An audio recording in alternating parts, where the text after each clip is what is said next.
Hey YouTube, today we're going to show you how to do a timing belt job on a 2006 Chrysler 300 with a 3.5 liter motor in it, V6 motor. Pretty simple, straightforward job. One of the easier timing belt jobs out there to do if you can understand the concept of how to do this and understand the right procedure, then you shouldn't have any issues doing other timing belts on other cars.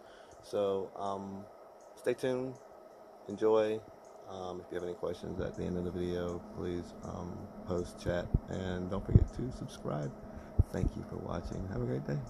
Today we're working on a Chrysler 300 with the 3.5 V6 motor. These particular motors have a timing belt, and that needs to be changed.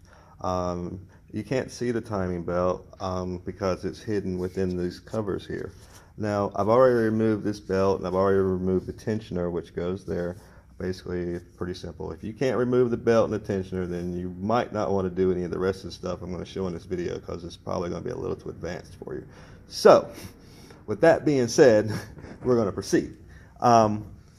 Your cover's here, and it covers your timing belt. I already have the screws loose. We're going to pull this forward a little bit, and you can kind of see down in there how, you see that jagged stuff there. I don't have my flashlight with me. Oh, here we go. See that belt? Look at that right there.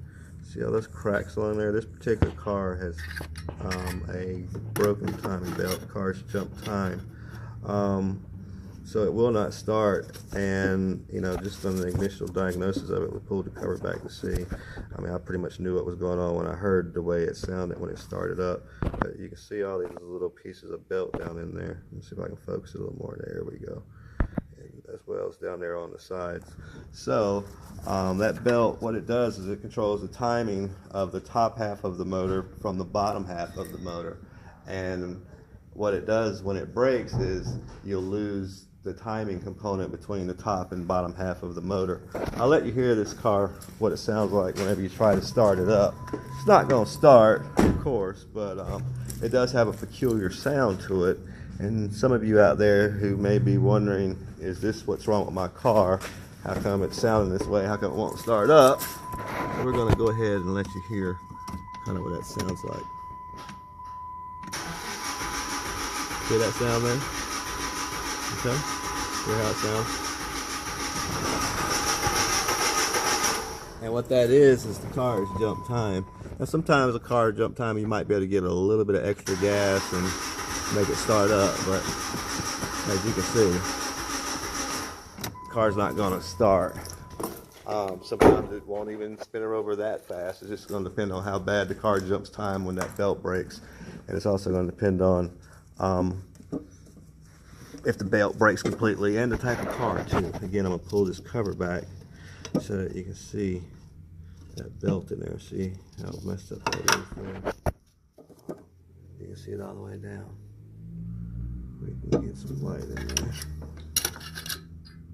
Alright, so we're going to pull that cover off. Then we're going to drain. Well, the first thing we're going to do is we're going to drain the radiator, because you have to disconnect this hose here to get that cover off. And you also have to remove the harmonic balancer at the bottom. It's an 18mm bolt that holds that on. You'll need a tool to hold the harmonic balancer, and then just simply twist the bolt inside there and take that 18mm bolt out. Some people will say take the radiator out, but if you use, you be careful with it, you won't have to take the radiator out to do this job. Alright, so we're going to drain. First thing we're going to do is raise the car and drain the radiator, and we'll be right back. Alright, so to drain the radiator, drain your radiator, you have a little peacock at the bottom of the radiator. Alright, and basically the only thing you have to do is simply turn this dial here. Okay, and you'll notice fluid starts to immediately come out of that. Move this light on. Create an electrical hazard here. But basically you remove that little peacock and your radiator fluid will run out of that hole. There's a hole over here on the side which is a port. I like to take a hose and stick that over the hose, and that way I can direct it into my catch container down at the bottom. So Real simple, real easy. Drain your radiator if it's needed. When you drain your radiator, what happens is you get like all the old radiator fluid out of it. And also, if you're going to do other maintenance like a water pump or other job that requires removal of the antifreeze, makes it real easy instead of making a mess. And you can also reuse or recycle that antifreeze. So basically all you have to do is simply undo the peacock and it'll flow on down. Okay, after you've drained down your antifreeze, you can remove this hose. This is a spring clamp, which if you have the tool, you can get this clamp off a lot easier. If you don't have this tool, then you probably want to buy a pair of pliers or something and take it off. But you know, it makes having the right tool makes the job so much easier. This is one of my favorite tools here because I have really caught hell trying to take these spring clamps off, even busted some knuckles, pinched some fingers. So slide that clamp down, and then next thing you do is simply pull the hose off. If the hose is stuck, take a little small screwdriver and stick in the lip of it, pry it. They do make something called a hose pick. You can stick that in there and pry it and pull it off as well. Alright, now that you have your hose removed, the next step is you want to remove your harmonic balancer. Now, you'll need an 18mm socket here and probably like a breaker bar, or if you don't have the good air tool. Now with the radiator in there, you can't really stick an air gun in there unless you have one of those little small ones. If you don't have that, what you want to use is like a breaker bar, like so. Put your socket on there, and I actually have another tool that I use where I have a chain that will hold that while I turn that. So I'm going to take that harmonic balancer nut out first, and then I'll show you the tool you'll need to pull that off. Alright, so now we have our mechanism to lock the harmonic balancer in place. Okay, and we also have our breaker bar with our 18mm socket to turn the nut. I'll have my assistant pull, and as you can see, that nut is turning. And reposition that piece.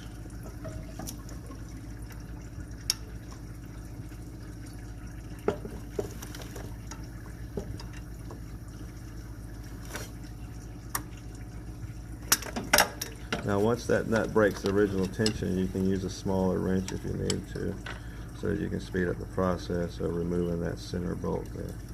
But whenever they put that on, that bolt is torqued tight.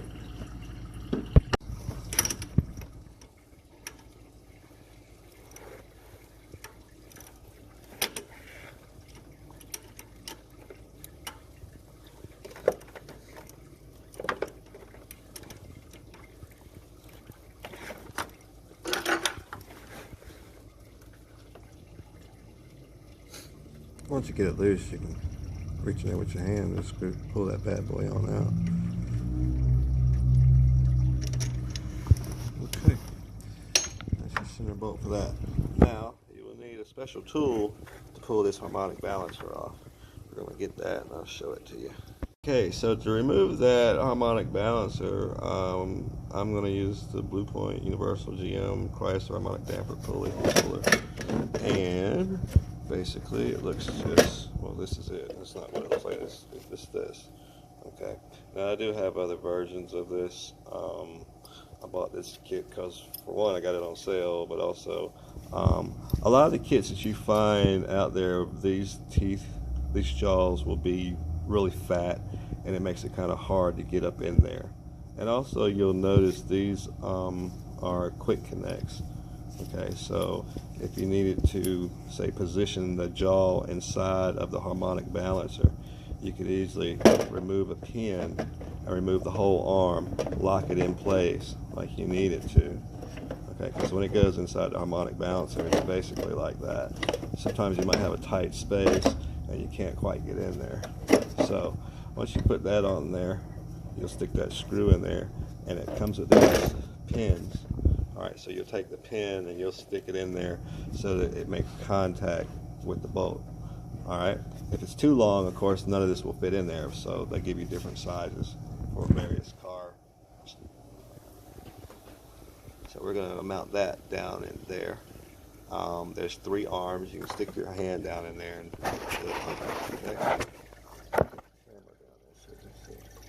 see that right there? See that? That's going to mount around a pulley around the flange there. And then it's going to apply pressure in the hole, and it's going to pull that off of the crankshaft. Okay, so we'll mount that up, and then we'll be right back. Okay, so as you see down there, this screws in to that other piece that was sticking out. And once that makes contact so far in there, it's going to have a reversing effect. As it tightens down on that, there'll be nowhere for it to go except for to pull out the harmonic balancer from the shaft. So, also this one is one of the ones that were tight. That's what I'm saying, it's so helpful if you're able to remove the arms with those pins. Again, a lot of the cheap ones, you won't be able to do that, like the ones you rent from your auto parts store. If you're going to be doing this type of work on a regular basis, I highly recommend investing in some tools. It makes the job so much easier, so much faster, and you look a whole lot more professional while doing the job if you've got the right tools to do it. Alright, so we'll mount that up like so, and then we'll get a tool, a wrench, and we'll turn that, and that's going to pull that harmonic balancer off. We'll get that off, and then we'll continue shooting. Now we have the harmonic balancer off, and as you can see, you can have a lot more space in there. Also, further note that you might need to take out the radiator cooling fan. That'll give you a lot more space in there so that you can operate. As you can see, I have a lot more space in there now that I can actually operate the tool to remove the harmonic balancer. This is that tool I was telling you about on the harmonic balancer. As you can see, it locks in. I'll show you the back side of it. See how it locks into those grooves there? Alright, and as, like I say, you turn that screw, what happens is it pulls, it will pull this off because this pin is in here. The pin is in here, and as you screw this, the pin is going to basically extend into the crankshaft, but as it extends, it's going to force this piece off here. So, like I said, you'll need that, and you'll need that tool to get the harmonic balancer off. So, once you get the harmonic balancer off, there's 3 screws down here. I removed 2 of them. 1, 2, there's one there, and there's a nut there you'll need to remove. And then you'll be able to remove your plates, which will give you access to your timing belts. Timing belt right. Alright. As you see, that cover already comes off. Now, on this particular application, the bottom cover needs to come off first. Okay, see how dirty that is. Once the bottom cover comes off, you'll be able to remove the top cover. And to take the top cover off, simply slide it forward. I would recommend pulling from one side, because if you don't, then it kind of sticks behind your water pump pulley here. You don't have to remove the water pump pulley. Just pull it from the left side first, and that'll give you plenty of space. Now, as you can see, this timing belt is shot. All right. As you can see, this timing belt is shot. The timing belt did fail, did break. That's why the car wouldn't start up. So right now, whenever it's turning, it's not even turning your camshafts actually. This one is really old. You can see over here, belt failure on this side here. This is where the break happened. The break happened there, as you can see. And you see how it wraps around your bottom shaft there. So what we'll do is clean all of this up, take all this stuff out of here first. You want to remove the old belt material. Since it's broke, you can just pull it out.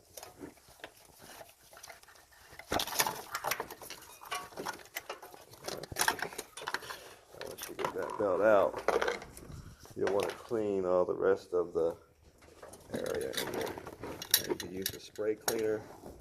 I like to use brake parts cleaner actually to get that out, or you can just use compressed air if you don't want to go through the smell of it. You'll notice the tensioner there has a lot of oil built up around it. That's just from, you know, the oil is actually leaking out of the tensioner. I would recommend, let me get the camera on. I would recommend changing the tensioner.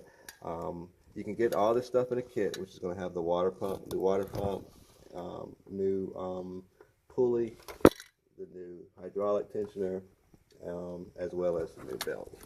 And you can also get these pulleys also, these if you need them. Those usually don't wear out. Alright, so I'll get the kit and then we'll be right back. Well, actually we're going to clean it up first and then we'll be right back. Alright, so here's our kit. It's a Dayco timing belt water pump kit. This will basically have all the stuff we need in it to do this job. They can't really tell you a price on it because different kits cost different prices for different cars, and it's also going to depend on where you buy it from and, you know, other factors. But the kit comes with a water pump. Okay, comes with that pulley. Comes with the tensioner. All right, you notice you have the pull wire for the tensioner. It's already recessed in there. Makes it a lot easier when you're putting this stuff together. You also have the timing belt and some instructions, a sticker, and this bolt here, which I'm not really sure what that bolt's for, but we'll look around and figure it out. It's probably a bolt that doesn't need to be used for the particular application that we're working on. Sometimes they'll have auto parts and they'll have a lot of different cars will use the same basic auto parts, so that may be for a different application, but we'll check it out. We've got our area cleaned out now. We're going to remove this pulley here. We're going to remove that tensioner there. We're going to remove the water pump, put a new water pump on here, and also we will go through and reset the time. Now you'll notice this notch here, and you'll notice this notch here. This needs to be lined up. That's your top notches there on that side. On this side, you notice your top notches there, but you notice your other notch is right there. And I'm going to paint these notches. I like to paint those notches on the gear pulley so that it's easy to identify where they are and easy to line and match everything up whenever you're putting this back together. There's also markings down at the bottom too that we'll get to as well. Alright, I'm going to pull these old pulleys off and get ready for the next phase of this. Okay, so I pulled the tensioner pulley off, and some of you may be like, well, why would you change that? It looks good, it doesn't look damaged or anything. But I want you to see if I can hold this thing and do it and spin it, you'll see what I'm talking about.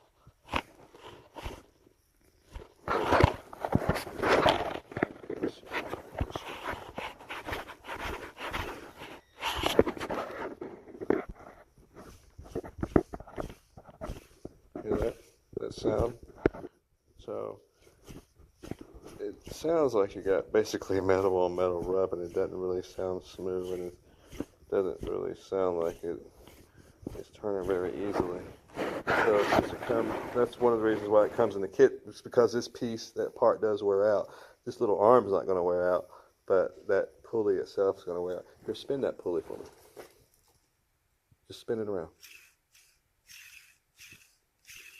Alright, so now the new one, open the new one for me. Will spin a lot freer. And also with that out of the way, now you can see the top dead center mark for your lower pulley. That's that TDC. On this pulley here, there's going to be another marking, and I'll find it in a minute and paint it so it shows up good on camera. You'll line that up, and what that means is your motor is at top dead center, meaning the number 1 piston is at top dead center. So when that's lined up on that mark, and you line up this mark and that mark, then you'll be ready to install your timing belt. So we're going to line those marks up. We're going to paint them first, and then we'll line them up. Before we do that, spin that around. You don't even hear it. See the difference? Big difference. Worn out, brand new. We'll be right back after we get this cleaned up. Alright, so now we have our lines painted, your markings on your gear and your cover, as well as here, and on your crankshaft pulley. Now you'll notice that I don't have the crankshaft pulley lined up exactly with the top dead center, and the reason for that is when I put the belt on, I used that little bit of back turn to pull some tension on the belt, and pull the slack out of the belt rather, and put all the slack over here on this side, and that way the tensioner will take that slack out of the belt. Makes it a lot easier. A lot of times if you have it dead on there, by the time you pull the pin in the tensioner, it'll pull it, it'll adjust it, the tension will come out and it will actually advance that past your mark, and then your timing will be off. So with the crankshaft pulley, I like to have it a couple notches back before top dead center when I'm installing the belt. Makes it a lot easier. Also, we're going to replace this tensioner, and notice the hole in here, the new one has the pin in it so that you won't have any pressure applied to your tensioner when you're putting the belt in. But before we do all that, we're going to go ahead and change out this water pump. Pretty simple, 10mm bolts. Just undo them, pull it out, put the new one in. We're going to do that and be right back. While doing the water pump, these bolts are of different sizes, so when you take them out, I would have some place where you can sit them and put them in order. And once you take them out, that way it'd be a whole lot easier when you put them back in, because like I say, some are long, like this one, and then the next one after that one was short. After you remove all the bolts from your water pump, you simply grab it and pull it off. If you can't pull it off, take a little hammer and tap it, and I'll dislodge it loose.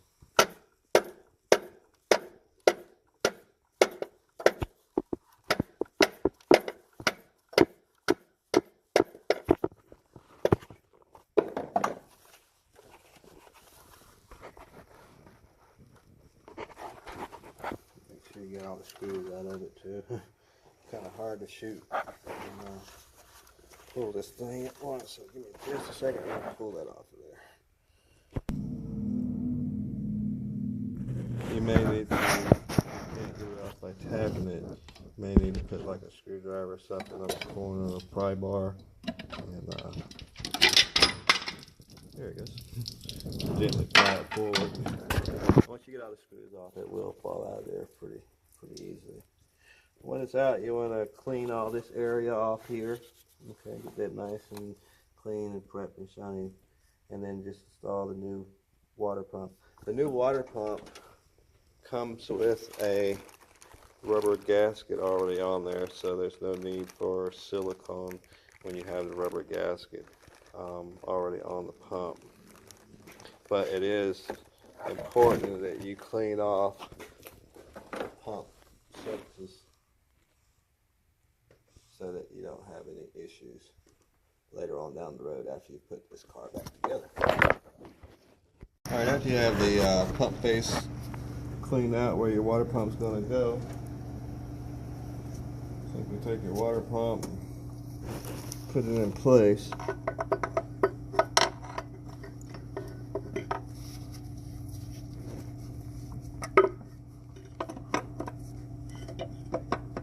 And then mount your screws. Remember, you have your screws in a certain order, and you notice these holes. So start with the hole that you started, take them out with, and put them in order. That way, you know, you'll have the right lengths on the screws. We're going to put this in, and then we'll be right back. Now we have the new water pump on there. Next thing we'll do is we'll put the idler pulley on. We'll remove the old tensioner and put the idler pulley on, and then you'll be ready to put your belt on. Idler pulley swap that out and put the new pulley on. Put the new pulley on, take the old one off. Pretty simple, 15mm bolt, take it off, and just screw the new one in. As you can hear, that makes no noise at all compared to that one. You know, some people will get lazy and they won't change that, and then later on they'll wonder how come their timing belt job didn't last as long. It's because this pulley right here locked up on it and caused the belt to wear or to break. So we'll put that on, we'll put the tensioner on, then we'll be ready to go ahead and install our timing belt. To remove the tensioner, it's easier if you get it from the bottom. There's two 12mm screws here. Basically, you pull those out and that'll slide right out. Now you'll notice you've got that slit in there. That's so that when you slide the new one in, it'll have that pin in it so that the tensioner doesn't shoot out, and that way it slides right through there. So remove the two 12mm screws, remove those, pull that out. And then just stick the other one back in there and tighten her down.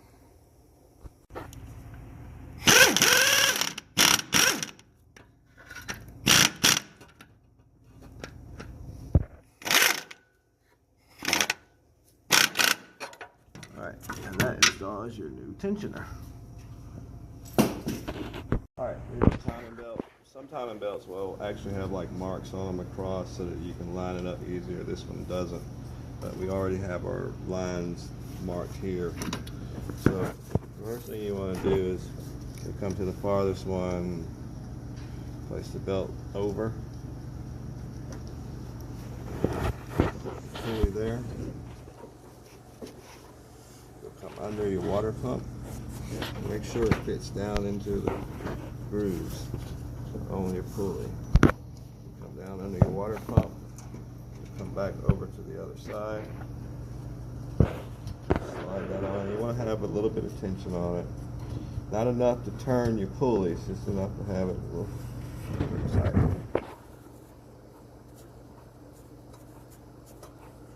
Slide that in there. Alright. Notice we don't want to move our marks. Keep our marks where they're supposed to be. If you have a mark that turns off, get a wrench, turn it back to where it's supposed to be.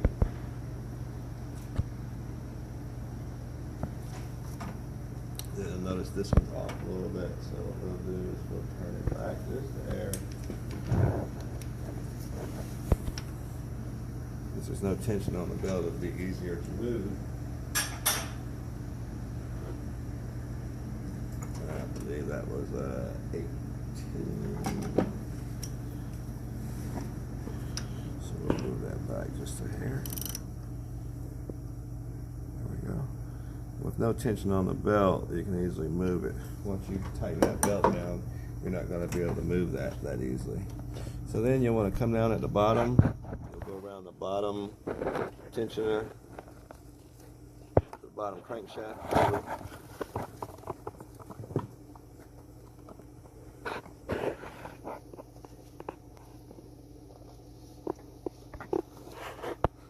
Slide that in and around,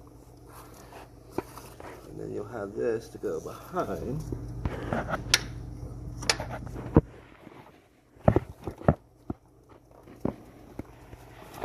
This will go behind the tensioner pulley. You'll notice as you pull it, you have to pull it a little bit to get it tight. But remember earlier where I said we have it not quite on top dead center? This is where your wrench comes in handy. Turn it forward a little bit. Get that extra room.